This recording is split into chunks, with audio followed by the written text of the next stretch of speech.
Hi, so today I'm going to be doing suctioning. So first I'm going to walk in the room, I'm going to ask the patient their name and date of birth. And while walking into the room, I just put all my PPE on. So I have my sterile gloves on, my gown, and I have the goggles for this suctioning. So now I am going to put the patient in semi-fowlers. I do have the patient in semi-fowlers. And I'm going to use my right hand, which is my dominant hand, as the sterile hand, and my left as the clean hand. So with doing that... What are you assessing today? Oh, I'm assessing the respiratory system. So I also have this chucks right here, and I have this cup of water right here, and I have the puke basin. So just to keep everything out. And I'm going to... What parts of the respiratory system are you assessing? The SpO2. I'm going to check to see if they're like pallor or cyanotic. I'm going to look at their respiratory. I'm going to see if there's any sputum that they have. And I'll be suctioning because of unproductive coughs. So now I'm going to use my clean hand to turn this on. And I'm going to make sure it's from 100 to 150. See how close I took that? And it is. Before you do that, you might want to warn your patient what you're doing because it can be scary and loud. So I just turned that on. I'm going to turn it on again to see if there's suctioning. I feel suctioning here. So I also have laid out my catheter kit. I have my sterile water, and I have my lubricant right here. And just for video purposes, I'm going to turn that off. How do you know your patient needs suctioning? If they have like an unproductive cough, or if they can't like speak in full sentences, and if there's other situations, like their SpO2 is really low because of something in their throat. And now I'm going to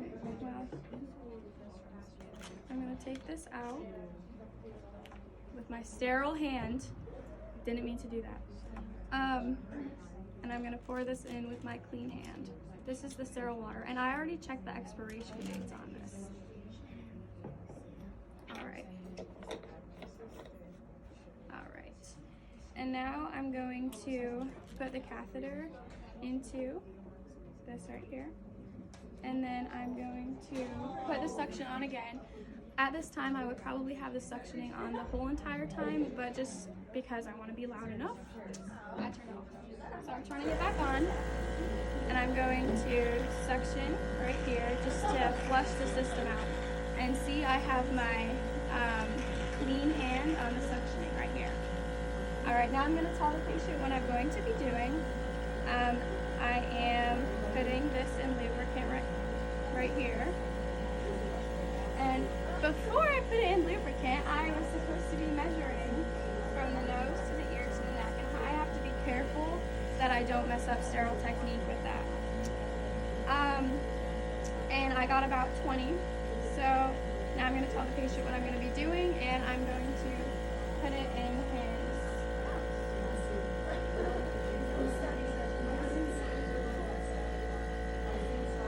What are the contraindications to nasopharyngeal suctioning?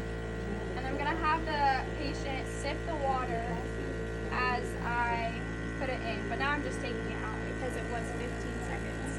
And the contraindications would be any blood thinners that the patient is taking, or if they have like recent surgery to their brain or any part of their face, if they had a deviated septum, or if they had a broken nose. And so since I did that, since in this scenario the patient did have a nasal cannula on his nose, I'm going to replace it with my clean hand. And since I coiled this in my hand, I'm going to throw it in the biohazard bin. This is not a biohazard bin, but in the hospital it would be. And then I would have more suctioning supplies out when the patient needs it, if they needed it again. And some more facts about this is you only go in for 15 seconds and you give them a 30-second break each. And if their SpO2 is under 94%, then you would need to give them a 100% mask. And How do you suction? from nose to mouth. And then I'm going to, How do you know that suctioning made your patient better? if they can speak in full sentences, if their accessory muscles that they were using before aren't being used, if you can basically not hear anything when they breathe. And if their SpO2 is higher. And then, so since I did this, I would clean all this up, and since I'm not doing sterile technique anymore, I can just take it with both of my hands and set it right here, and I normally would just throw this away. Alright, and then I would ask the patient if he is comfortable in his position, and then if he wasn't, then I would move him into a comfortable position. Thank you.